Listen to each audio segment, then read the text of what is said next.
नमस्कार, आपण पाहताय लोकराज्य न्यूज 24। पाहूयात महत्त्वाची बातमी। शहरात गुन्हेगारीला आळा घालण्याच्या प्रयत्नात भारतीय विद्यापीठ पोलीस ठाण्याच्या पथकानं महत्त्वाची कारवाई करत सराईत गुन्हेगाराकडून गावठी पिस्तूल जप्त केली आहे। या कारवाईमुळे परिसरात एकच खळबळ उडाली आहे। निखिल यादव असं अटक करण्यात आलेल्या या गुन्हेगाराचं नाव आहे।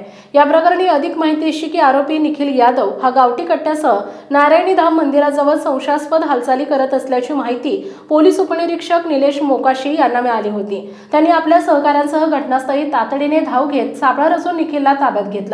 तपासादरम्यान त्याच्याकडे गावठी बनावटीचा एक कट्टा आढळून आला। त्यावरून पोलिसांनी शस्त्र जप्त करून आरोपी विरुद्ध शस्त्र अधिनियमान्वये गुन्हा नोंदवलाय। ही संपूर्ण कारवाई वरिष्ठ पोलीस निरीक्षक राहुल खिलारे यांच्या मार्गदर्शनाखाली पोलीस उपनिरीक्षक निलेश मोकाशी आणि त्यांच्या सहकाऱ्यांनी केली आहे।